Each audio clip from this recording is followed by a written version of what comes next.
আসসালামু আলাইকুম viewers, welcome to my Akter kitchen. কেমন আছেন আপনারা সবাই? আশা করি ভালো আছেন। আমিও ভালো আছি আলহামদুলিল্লাহ। আমি আজকে আপনাদের জন্য একটি দুধ চা রেসিপি নিয়ে হাজির হয়েছি।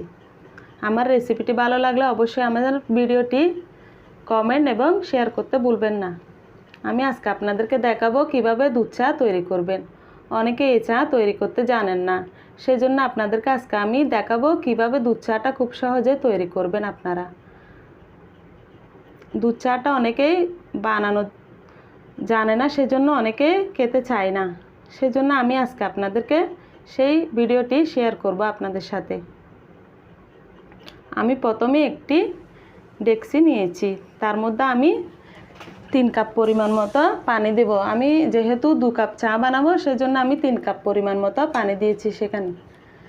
সেটা যা দেওয়ার পর 1 কাপ মতো কমে যাবে, সেজন্য আপনি অবশ্যই সেখানে 3 কাপ পরিমাণ মতো পানি নেবেন 2 কাপ চায়ের জন্য। সেটা আমি একটু এক মিনিট ধরে যা দিয়ে নেব। তারপর একটু সিদ্ধ হয়ে আসলে আমি সেখানে চা পাতাটা দেব।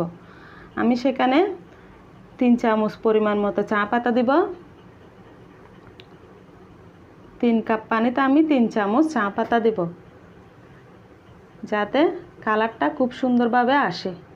আপনারা দেখুন, চা পাতা দেওয়ার পর কালারটা খুব সুন্দরভাবে আস্তে আস্তে আসতেছে। এখন আমি সেটা 3 মিনিট ধরে যা দিয়ে নেব। সেখানে একটি সুগন্ধি যতক্ষণ আসবে না, আমি ততক্ষণ সেটা যা দিয়ে নেব। আমার যা দেওয়া শেষ।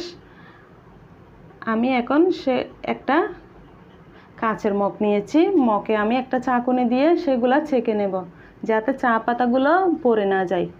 চা পাতা পড়ে গেলে চাটা কষালো হয়ে যাবে। দেখুন, আমি আস্তে আস্তে ঢেলে নিচ্ছি। কালারটা আমার খুব সুন্দর হয়েছে চাতে। আপনারা খেয়াল রাখবেন কালারটা যেন সেরকমভাবে আসে, যাতে সেটা লাল লাল দেখায়। আমি ছেঁকে নিয়েছি, চার কালারটা খুব সুন্দর হয়েছে। আমি চা রঙে এখন গুঁড়ো দুধ দেব 3 চামচ পরিমাণ মতো। আমি সেখানে গুঁড়ো দুধ দেব। দেখুন, আমি 3 চামচ গুঁড়ো দুধ দিচ্ছি।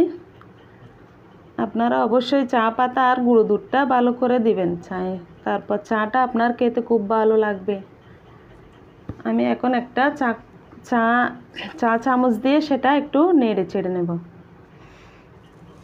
কালারটা এখন অন্যরকম দেখাচ্ছে। এখন নেড়ে দেওয়ার পর আরেক কালার চলে আসবে। দেখুন, আরেক কালার চলে আসছে আমার।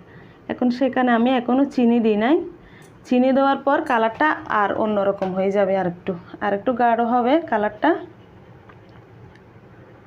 আমি এখন সেটা আরেকটু চুলাই দিয়ে যা দিয়ে নেব। দেখুন, আমি আবার চুলাই দিচ্ছি। চুলাই দিলে আবার আপনার চায়ের স্বাদটা যেরকম চা সেরকমই থাকবে। আপনি সেটা 2 ঘন্টা 3 ঘন্টা রেখে খেতে পারবেন। আপনার চায়ের স্বাদটা একদম যেরকম সেরকমই থাকবে। আমি 1 মিনিট সেটা একটু যা দিয়ে নেব। দেখুন, আমি এখন চাকুনি দিয়ে সেগুলো গ্লাসে ঢেলে নেব। দেখুন, আমার চা তৈরি। আপনারা চা খেতে চাইলে এরকম করে চাটা খেয়ে দেখবেন, একবার হলেও খাবেন। তার স্বাদ আপনারা খেলে বুঝতে পারবেন। আমার ভিডিওটি ভালো লাগলে অবশ্যই আমার চ্যানেলটি সাবস্ক্রাইব করবেন। ভালো থাকবেন আপনারা সবাই। খোদা হাফেজ।